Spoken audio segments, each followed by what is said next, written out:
And good evening, and welcome to the February meeting of the Morganton Planning and Zoning Commission.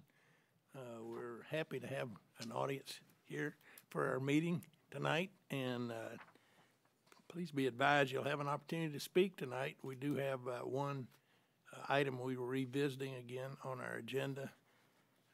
But to start off, we need to cover old business, of which is the review and approval of the January 11, 2024 meeting minutes. All of you have had an opportunity, I hope, to see and read those. Are there any additions, deletions, or corrections? None noted. We'll move that those meetings minutes are approved. Under our second item of old business is the review of city council actions on an item that we had submitted to them for consideration. Wendy, do you want to cover that? Yes, the rezoning of the lot at 0 South Sterling Street, adjacent to 1908 South Sterling Street, from zone MID to zone HID, to be consistent with the remainder of zoning in that area, went to City Council on February 5th, 4th or 5th, apologies. 5th, thank you, Jackie. And that was unanimously approved by City Council as well, so that property has now been rezoned to HID, retaining the corridor overlay. Any questions from the commission about that? Okay, moving on. It's been brought to my attention that strong consideration under the North Carolina General Statutes 160D needs to be emphasized with our meetings, and I'm going to read this pretty much verbatim. It says, any member on the commission who may have a conflict of interest or possible conflict of interest regarding any item of business to be discussed at a meeting should declare that conflict of interest to enable our commission to manage the conflict and resolve it in accordance with that North Carolina General Statute 160D-109. Any comments or questions on that? Okay, moving on to appearances. This is an opportunity that we as the commission have to listen to what you members in the audience may have as far as items that we should take under consideration that aren't on our agenda tonight. Is there anyone in the audience who would like to address the commission? And if so, we'd ask that you come to the podium and give us your name and address. Okay. Nobody's jumping up. We're moving on. We'll take on new business. Tonight, our first item was tabled at our last meeting in January, and the purpose for being tabled is we weren't confident that the item had been properly announced before consideration. And under legal advisement, we had decided that we'll extend that item until tonight. And I've been assured that all the things that are necessary to comply with the announcement of this meeting, your attendance is pretty good evidence that that announcement has been distributed. Okay. Now what the item is tonight is a consideration of a text and a map amendment to introduce an active frontages overlay that limits, and I'm going to emphasize the word residential uses. Again, residential uses on ground floor frontages, street frontages in the Morganton Downtown National Historic District. And this was eloquently brought to the commission by members of the downtown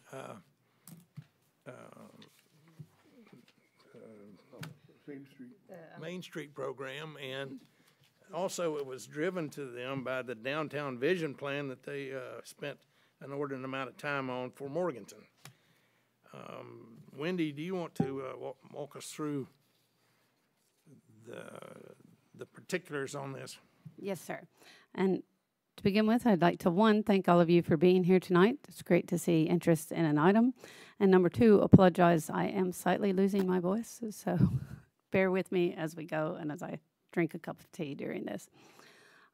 This item is to discuss a proposal to introduce an active frontages overlay that limits residential uses only on ground floor street frontages in the downtown historic district.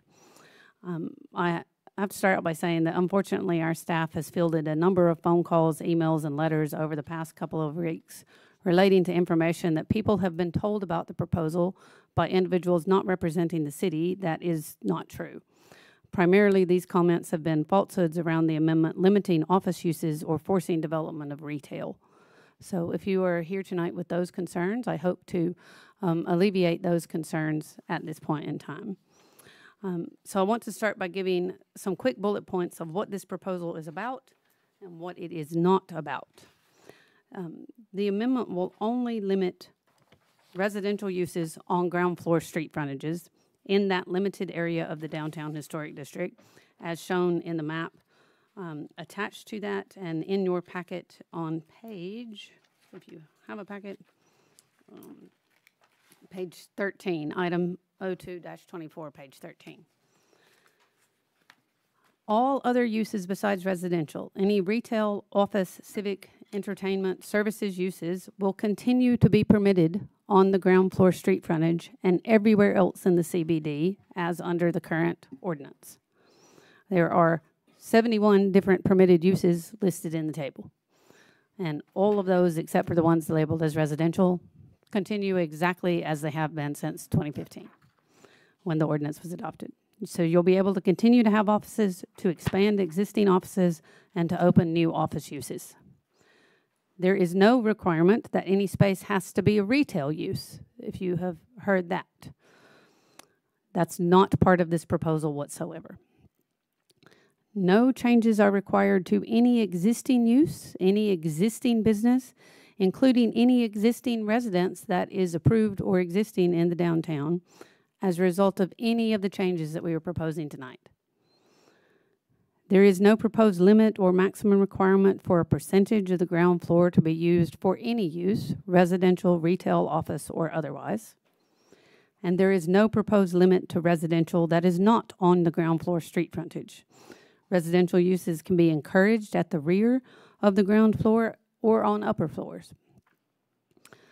The purpose of introducing the active frontages overlay is to protect street frontages in this area from being taken over by private residences where the public is restricted from entering. The intent of such an overlay is to support uses that encourage the general public to continue to walk down the street onto more and more uses that the public can interact with on a spontaneous basis. A proliferation of ground floor street front residential uses creates areas where the public cannot interact and will not lead to a thriving Main Street. In the CBD, you're required to have storefront windows with 70 to 90% of the storefront on the ground floor to be glazing. To quote from the storefront design section of the ordinance, which I note is only applicable in the CBD, that there is a focus that every building should have a storefront design with that 70 to 90% glazing. The storefront is the public face of a building and the most prominent feature at the pedestrian scale. A storefront designed to be open and inviting will help to welcome patrons inside, while a storefront that is hardened presents the opposite message. Most storefronts have an abundance of glass, which is a contributing factor in good storefront design, since the openness of the glass invites browsing and allows pedestrians to see interior activity. Good storefront design also allows for pedestrians to be able to view the interior of the building from the main portion of the sidewalk. If the street front is any kind of residence, you will be required to have the same amount of glass, but instead of inviting browsing, the interior activity you will be seeing is perhaps looking into someone's kitchen while they make dinner, or them on the couch while they watch TV. Or perhaps worse for the downtown, blackout curtains so that the public cannot see in, and it will appear on the street as a vacant building, which I know is already a concern of some people in the downtown. As with all overlay districts in the ordinance, there's an intent statement that summarizes the overall aim of that district. The intent statement does refer to uses in the overlay being primarily retail, restaurants, entertainment, and personal services uses. This statement uses the word primarily for a purpose, as it is not intended to be an exhaustive list of all of the 71 permitted uses in the CBD. That is what the permitted uses table that begins to appear on page 5 of your booklet is for. It reflects the primary mix of uses currently existing on street frontages in the overlay area.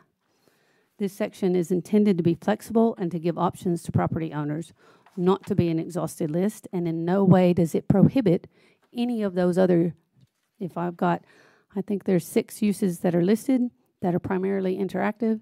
That makes 65 other uses, and in no way does it limit those uses whatsoever or override any claim otherwise is foolishness.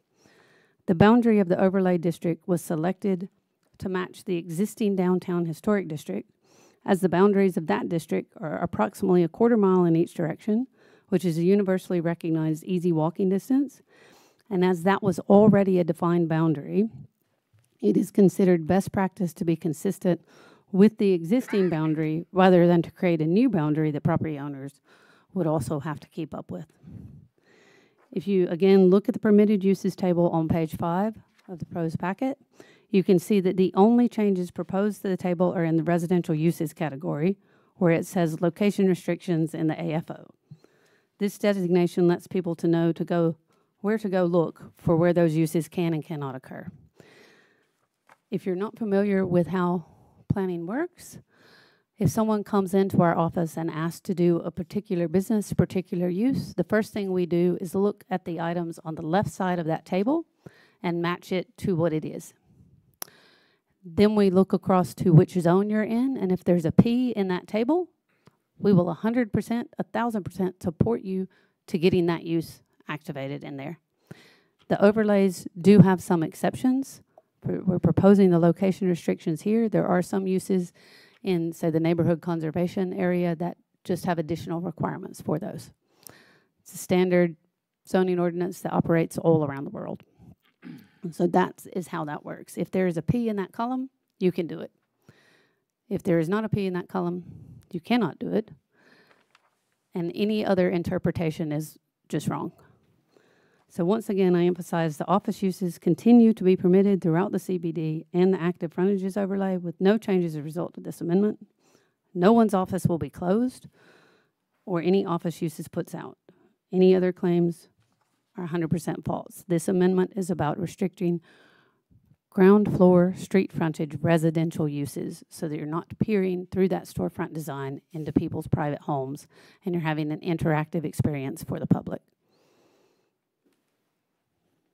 Any questions from anyone? Thank you, Wendy. Any comments or questions from members of the commission? Okay, hearing none, we're going to open this up for public comment. And first, I'd like to take positive comments, and particularly any comments that the applicant would like to make.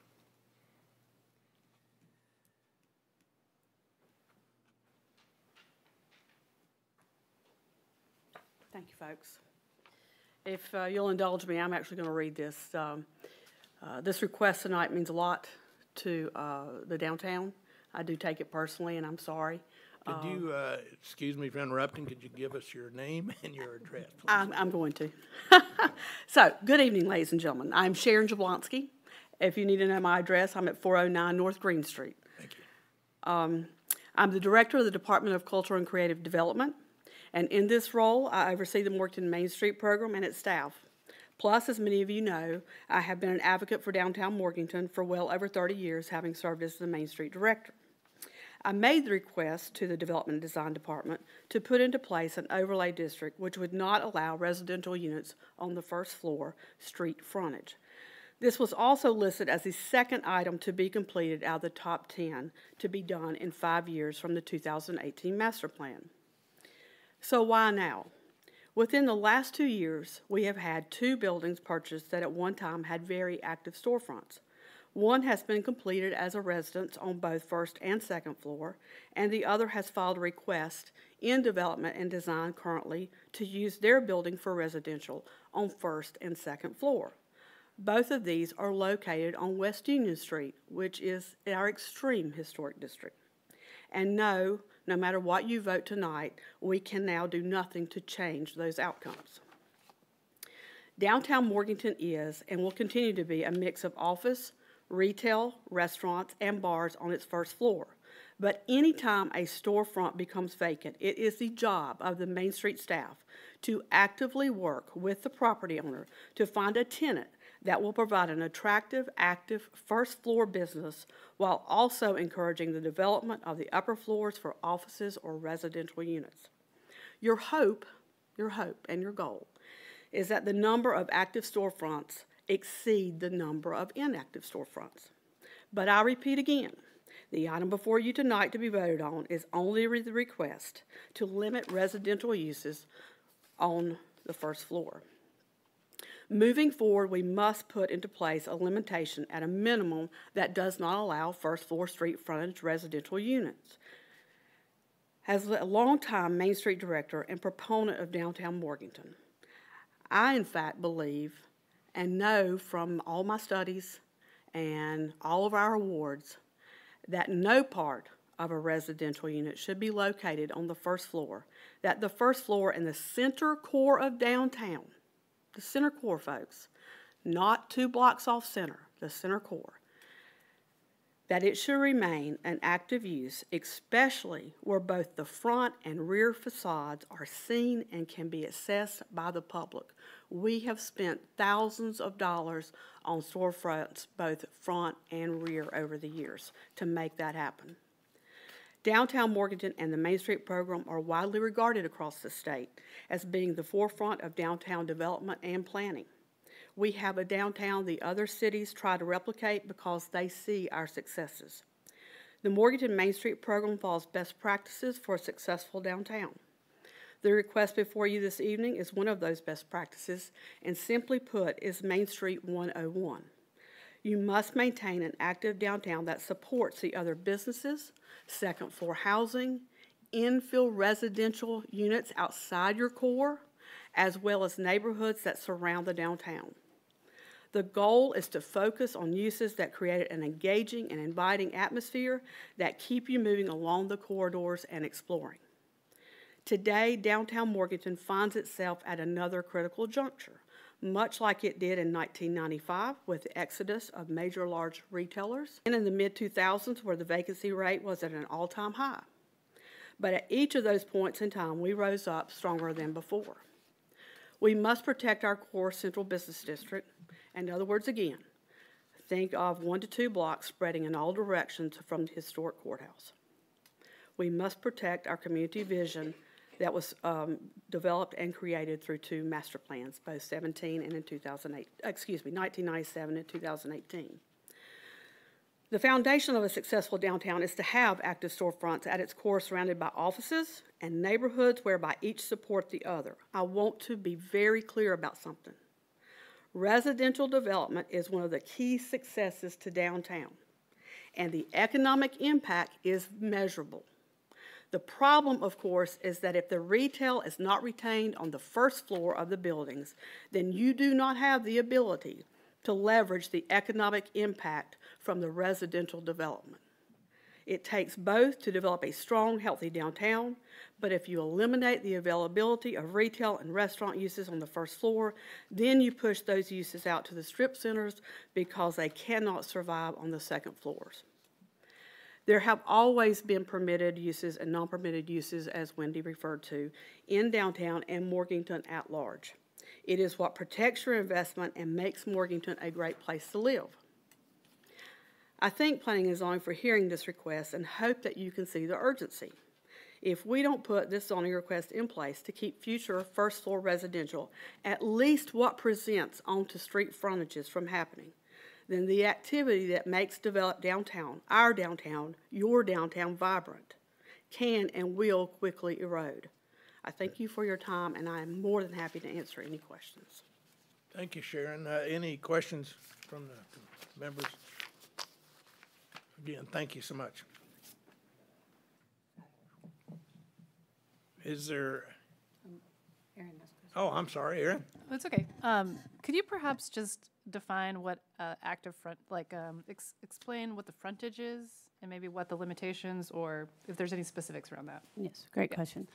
So the frontage is simply the part that faces the street and the sidewalk. Okay.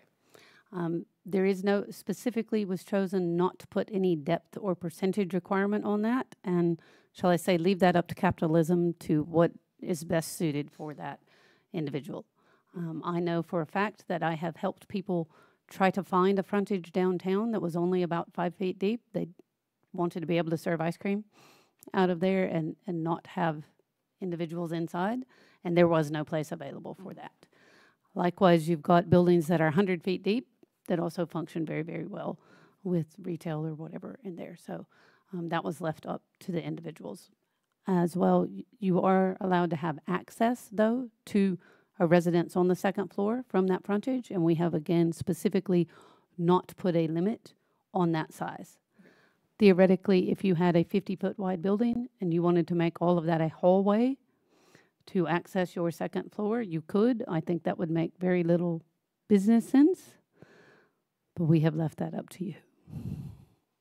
Did that answer your question? Yeah, I think so. And is there any difference about understanding or definition for what's considered the front or the rear of the building? Yes, in the zoning ordinance, the primary street frontage is that part facing the street. It's specifically designed under, I'm just looking it up here as I talk, under the building design standards section in, let me just make sure I tell you the right section.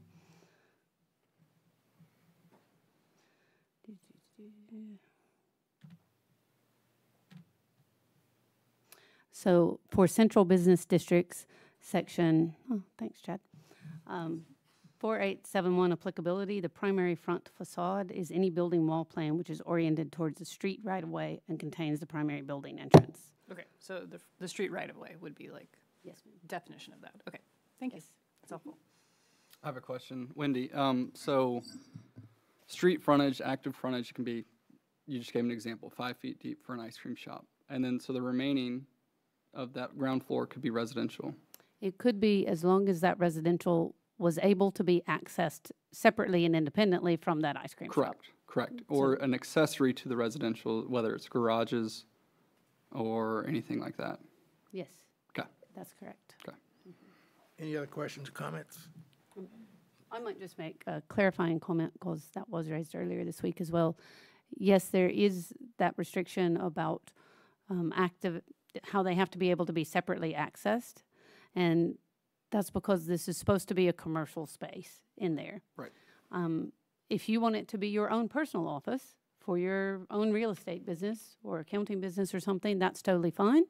And you could have a connecting, probably a fire door, but a connecting door through into your residence. But you would also have to have a separate access to your residence so that if you ever were to sell that building or if you were to ever stop doing that business, you wouldn't have to walk through somebody else's business to get into your house. I don't think the renter would like that. I don't think you would like that. All right, continuing on with the public comment. So, just as a flip question, and we're defining stuff, if we had a building downtown and someone decided it would make a nice little boutique hotel, and so you put it in and you had X number of rooms with a tiny lobby, but say 2 of the rooms faced the street frontage on a boutique hotel, is that a residence or is that a commercial use? That's a hotel. If you're renting it, it's a hotel, and hotels are not restricted. You can have those anywhere in the downtown, including in the active street frontage. So we encourage boutique hotels on the downtown. So yes, you would be, I mean, personally, I think it'd be a bit odd to be staying in a hotel room and my room face out onto Main Street on the ground floor where people are walking by, but if that person wanted to design it that way, they could because that's being commercially sold. You couldn't live in that hotel as your personal residence. So a condo, if you were to take one of the old buildings and say, make 4 condos, and some of the condos face the main street, that would be a That would be multifamily residential because you're not renting them unless you're renting that condo on a nightly basis, which then would make it a hotel. So It's a different use. It's a different definition. So an Airbnb, We do not regulate Airbnbs in the city of Morganton. so an Airbnb would be permissible use, but a condo would not. If the Airbnb is permitted under their zoning permit as a single-family residence or a multifamily residence, then no, it would not be permitted there.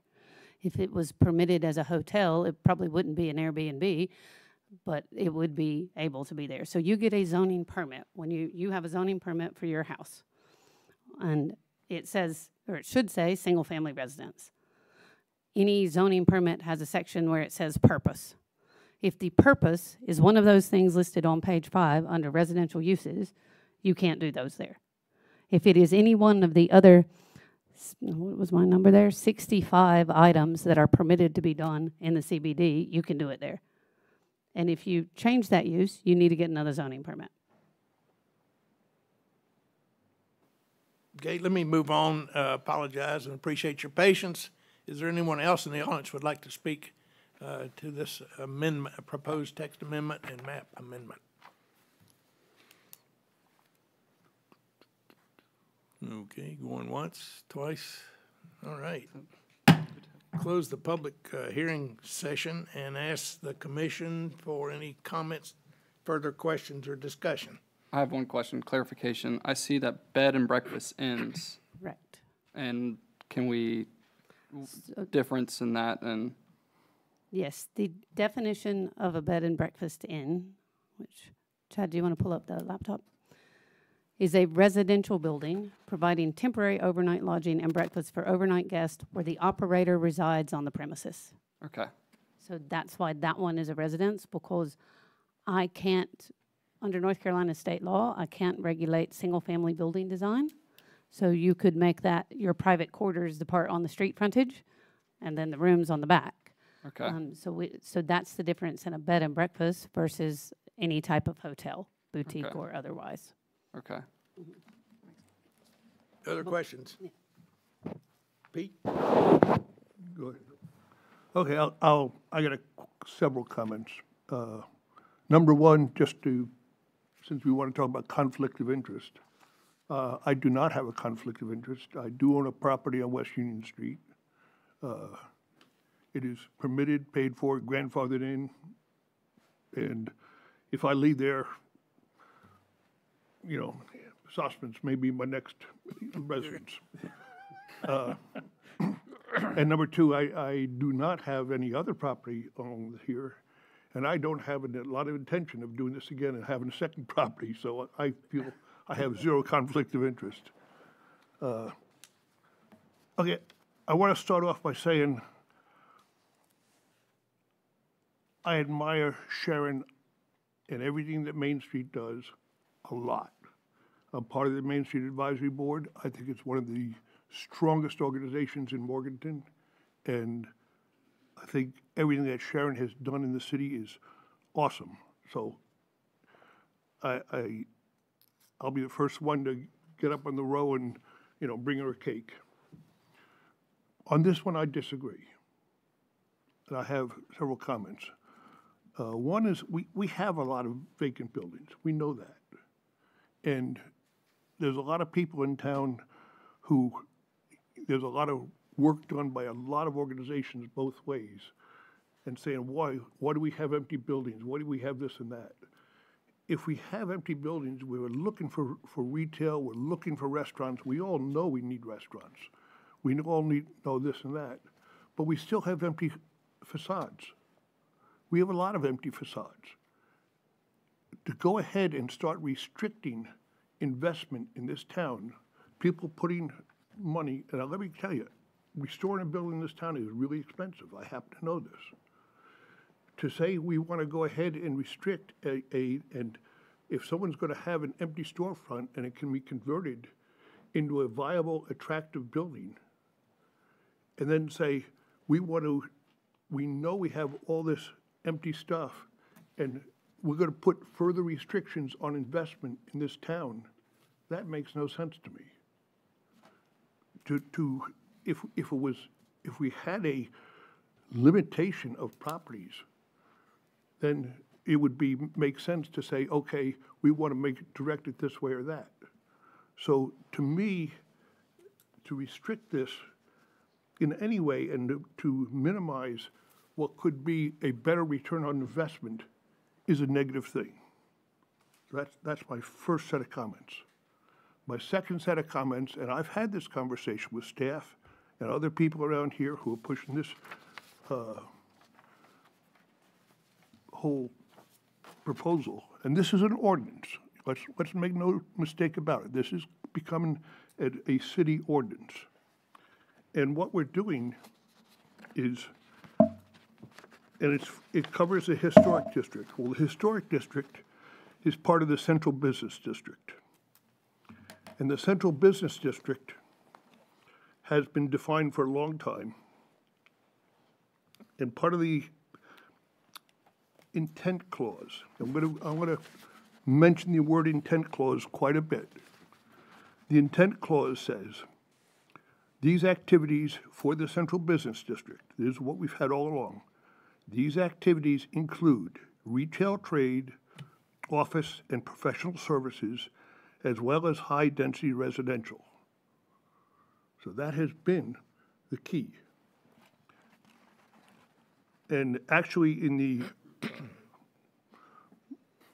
plan we had, it simply said encourage residential in the 2018 plan. It didn't have this restriction, so we're putting further restrictions on what we had.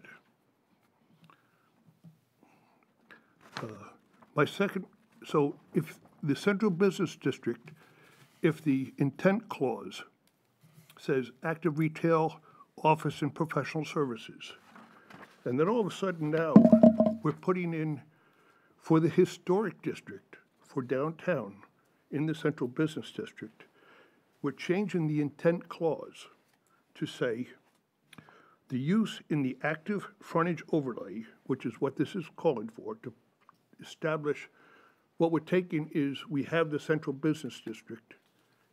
In the central business district, we have the historic district. And now what we're doing is putting a set of regulations just for the historic district. And this set of regulations has an intent clause, which is the intent of establishing the active use overlay. And after all the nice stuff about this promote active good use and all this good stuff, then we finally get down to the intent clause. And it says, the use in the active frontage overlay are primarily retail, restaurants, bars, entertainment, personal services, and other limited service uses. Now, why is that important? That's important because if you go into law, if you go into legislative law, as soon as you get into a problem, the first thing they say is, what is the intent of the law? What is the purpose, the scope, and the application of this law? And this controls how and when that statute should be applied, limited, or expanded. A good example, we hear all this stuff going on with the politics, should Trump be allowed to run or not run? And everyone goes back to what's the intent? You get to civil rights law. They say, what was the intent of the civil rights law? Does it include this or does it include that? They make judgments. So suddenly, we have a overlay where that one word has been omitted.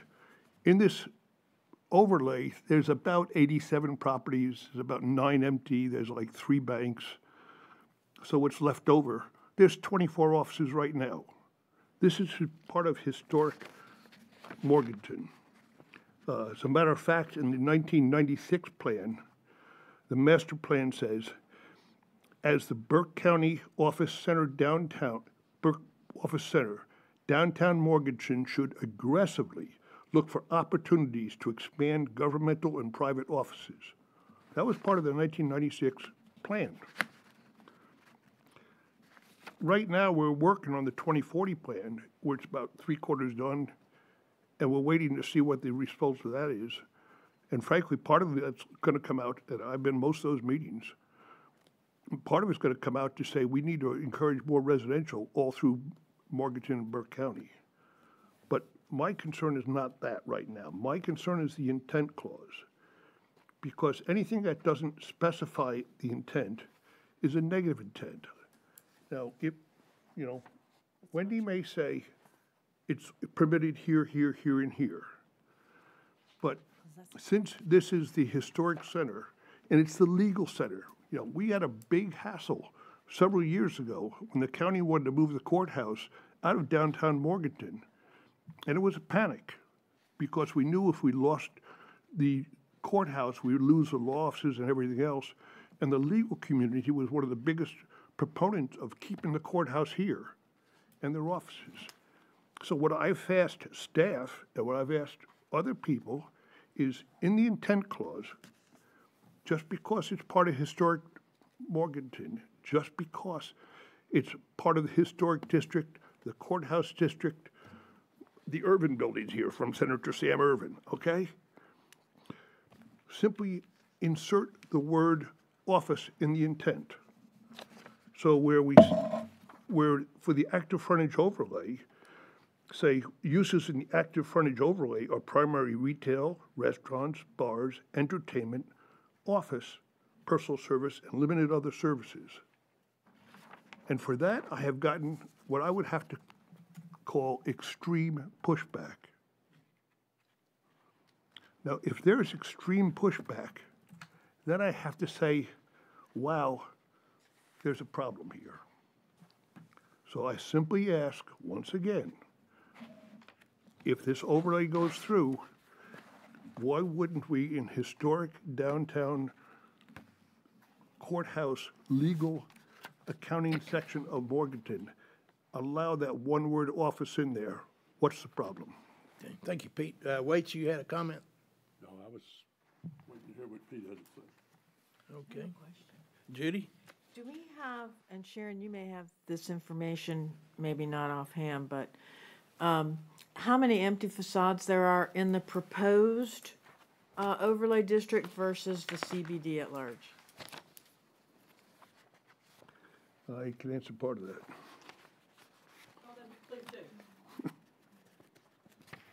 Give me a second.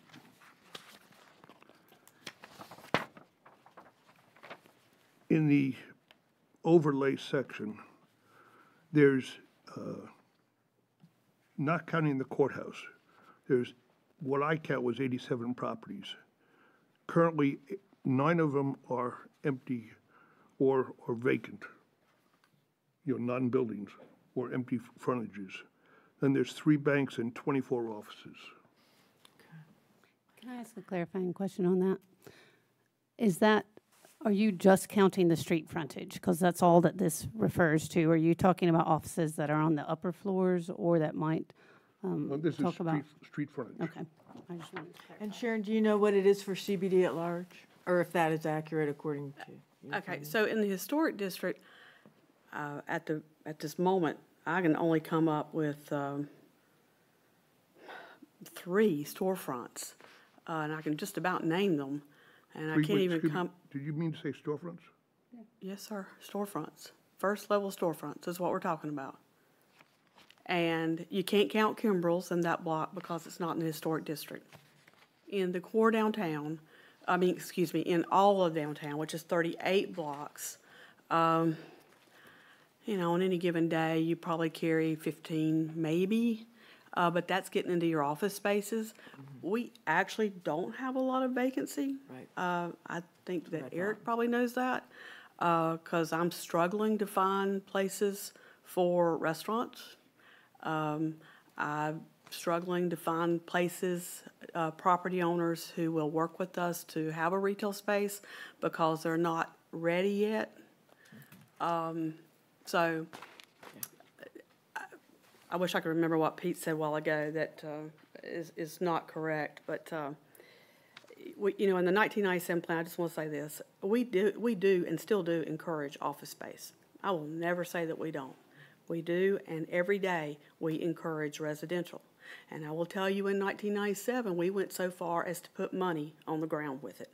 We put $50,000 and bought the land of the old Hardys, for those of you who remember that, and did the King Street townhomes. We gave loans to second floor residences, one of which was Judy Willis, who does not own her property anymore, and also the Bernards. We loaned them money to do second floor residential. I don't want to say this cruelly, and I guess this is why we've had to now ask for the overlay. In the past, in my last 32 years, it was enough for me to say, Please don't do that. This is a downtown that we are trying to create and keep vibrant and active. And it was enough for people to talk to me and ask me, and they would say, "That's okay, Sharon, we'll work with you." That is no longer the case. Thank you. Thank you. you. That answer your question? Yes, it does, thank you. Any other comments, questions? So just to be clear, and in no way does this prevent the use of office spaces in frontage. 100%. I guess I hear your concern, Pete, and I appreciate you raising them. I guess I'm not sure that it's an issue. Can we put offices, in this intent paragraph? My personal planning, 20 years of planning experience says that an office is not an active frontage, because the whole point of the storefront design requirements in the CBD is to have you interact with what's inside. You don't generally interact with people sitting behind a desk at the office, or people in the dentist chair, or, God forbid, the private law consultations that are in there. So an office would not, in my professional planning opinion, be an active frontage. But they're still allowed. But they are still allowed, and in fact, as Pete pointed out, if only 24 of those 80-some spaces are offices, then it's primarily not office. And so it would go against that statement to say that it's primarily office. Yeah, let me interject here. If you'll turn to your package, and it's listed as item 2-24, page 6.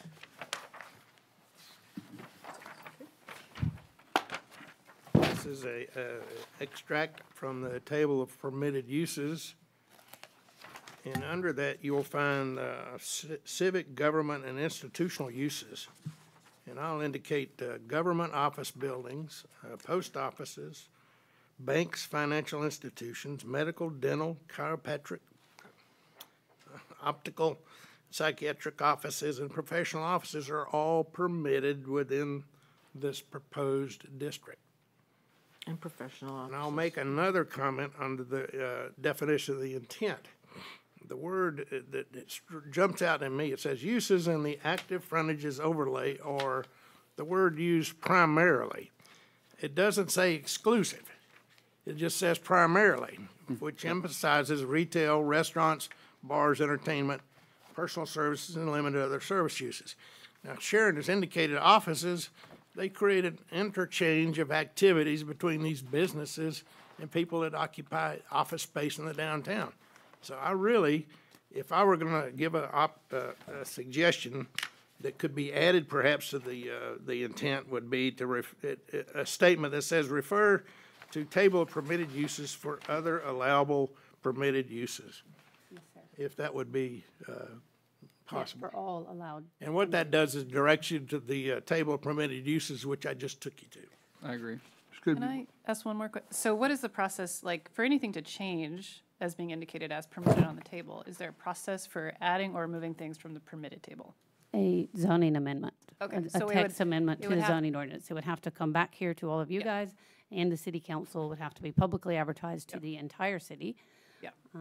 Yes. So to get offices not on this list, which is it sounds like the concern I'm hearing, We'd would do this require whole a process full public and. Yes, ma'am. Okay.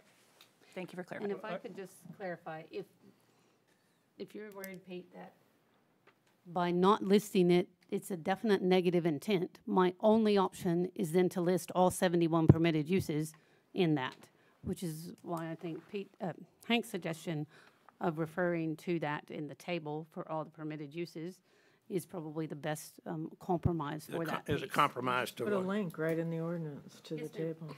Yes, ma'am. Does that help? What was your suggested change? Well, the first thing is, I want to emphasize the word primarily. That is truly the purpose of this amendment. That's thing that I'm suggesting to help address what your concern is, that you direct readers of that intent. It says refer to the table of permitted uses for further allowable permitted uses. And I think that covers taking you to, or if you want to take specifically to that section, which is a civic, government, institutional uses. And I would propose that as an amendment to what we're trying to come up with tonight. Could I make one tweak to your wording? Instead of further allowable uses, just say all allowable uses? And that covers I'm with it. I'm with it. everything. Is that gonna be in the intent statement? That's what I would suggest at the end of where you just read primarily these other preferred uses in the central business district, particularly the National Preserved District, that we're trying to ensure stays for business uses. May I ask one more process question? If in the future, if this were to pass and someone had a proposal that included a residential frontage, and perhaps they had a compelling reason to do that, if they sought a variance to this, is there a process for that, or how would they approach that? There is a process for variances to go to the Board of Adjustment. Okay. There are a list of 4 items that the Board of Adjustment has to prove, that they have a unique situation with a particular hardship that they did not create, that which in that case would probably fail that test because that's their choice to request that. It also cannot be a financial reason. They can't say, I want to do this because it's too expensive for me to do something else. So that's in the general statutes. I just want to emphasize, because that's been a question before, City of Morganton does not set those rules for what qualifies as a variance. That's in the North Carolina general statutes. So it goes to Board of Adjustment, which is an independent quasi-judicial body, rather than through P&Z and City Council. Okay, so that would run outside of this process? Correct. That would go And somewhere else? different But there board. is a different process, different Different board. people, different Okay. board. But you'd have that option, I suppose, to ask for it, and they would make that decision against those. But if what, Could ask, hate to see that. okay, if what you're saying is they just want it there, it would probably fail that test. Okay. Thank you. Any other comments or questions? I do want to reference a letter that was received by the Planning and Design dated 8 February from Mark Miller. The basic content was basically not to approve this zoning amendment. However, it stated, it says, appears pursuant to 3.1 or 0.2.10.1 intent, the proposed amendment does not include office use in this district. And as I've already stated and shown, we do. It's not excluded. It's just not a preferred, if you would, use within this proposed street allowed. frontage amendment. Okay? Any other comments or questions? Bill? Just by way of direction, one of the things that I've had some people concerned about was, that you can just state for the record, or however you might want to address it, Wendy, deals with the eventual transition of businesses or entities. For instance, when either the business closes, or in fact, maybe a professional service that we do have in here, or an office type setting. To me, when we start talking about offices, I think about non-public offices, so to speak, okay? It's a place of work, but it's not a front-facing public office. I consider CPA firms, for instance, in the case of Mark Miller, to be a public interfacing business, okay? And some of that is concerns about, well, what if what if the owner of the business passes away or something like that? What is the transition? Does the estate lose value, lose time by the intent of any of this that would hold up refilling that property along those kinds of lines? So the zoning permits are based off that purpose and use. So if that is permitted as an office, it can be any office. It doesn't have to stay the same CPA. It could go to a real estate office, or it could go to a graphic design office. It could go to South Mountain Children's Home office, because I'm looking at Chris in the audience. It could go to any office without needing any further permits whatsoever. So it doesn't matter who is in there. That's a specific way that zoning ordinances are written. I do not permit a Hardee's in a location. I permit a restaurant, and any restaurant can occupy that. I do not permit a CPA office For a law office, I permit a professional office, and any of those can continue on through there. Does that answer your question? Great, thank you. Any other questions, comments? Comment. You have a comment? Yeah. Just, I will point out that of the buildings and activities in this district we're talking about, there's actually, when you take out the non-productive stuff, there's about 64 and 24 offices. So it is a primary, offices are a primary. 24 to 64 is close to half, it's greater than a third. So you would have to consider that a fairly primary use. 3/8. 3/8. Better math, guys. So, you know, I would be happier to see, admit that we have offices, admit we're in the downtown, admit we're in the courthouse district, to have the word offices in there. If we're gonna have to, or if we simply said, or other uses, you know, all other uses. But, and I guess we're getting close to it if you say all other uses on the permit table. That's Is that very the, much is that what's, the wordage? you extend the verbiage that's in the present intent that's proposed, and at the end, you add another sentence that would that says, refer to table of permitted uses for other allowable uses. And the design department's comfortable with that, and I would make that as part of our motion, which is where we are now. Is there anyone like to make that motion? It's pretty much, Other and not all. We're changing that from other to other and not all. All was before, correct? Instead of the word, you said the word other this time, but previously we'd said all allowable uses. well, all I would think be, Jackie's already wrote it down, so. okay, good. So is it other or all? All, And can we add in there, the specific reference, table 3.3? No? The table.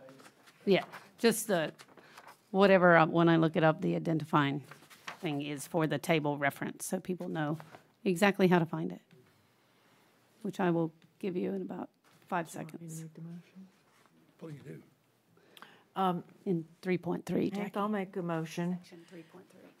that the Planning and Zoning Commission recommend to the City Council support for the proposed introduction of an active frontages overlay that promotes active uses on the ground floor street frontages in the downtown historic district by restricting residential uses on the ground floor street frontages. Associated text changes to Section 3.2 overlay districts, Section 3.3 permitted use table, Section 3.4.8 additional conditions for residential uses, and Appendix A definitions for different types of dwelling units, and mapping changes to delineate the extent of the active frontage overlay as detailed in Attachment A. And I would also like for that motion to include the verbiage changes that you suggested and direction to the permitted uses table. Great, great. Have a motion to have a second to that. Second. That second with Rick. Call for the vote. All in favor, say aye. Aye. Any opposition? I'll abstain. Got one abstain. That item will be presented to the city council in their March meeting on the 4th at 6 p.m. Moving on, item 2 for tonight is due to our zoning ordinance administration, we're directed to have elections to change or look at a new chairperson and a new vice chair. At this time, I'll entertain opening nominations for the office of chairperson. I'll put forward a motion for Aaron Kaiser to be chairperson. Okay. Are there other nominees?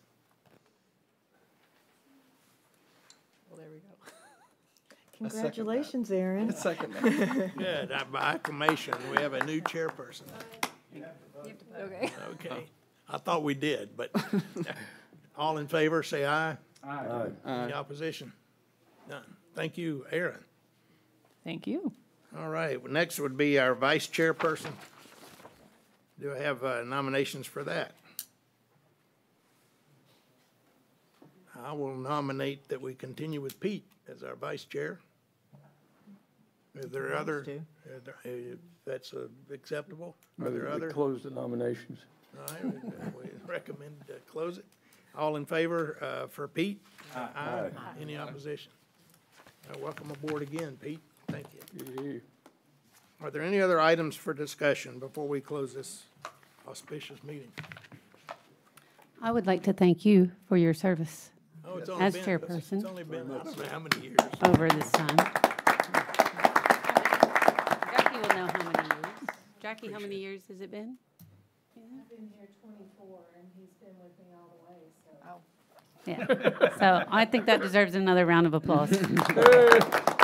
Now, just to clarify, you're not leaving us, you're just not No, I chairperson at the think I have moment. service till the I 20. think we ought to give Jackie a round of applause. Yes, exactly. If we're a paid position, you could retire. Good deal. Any other discussion? Hearing none? Oop. Have a good evening. Amen.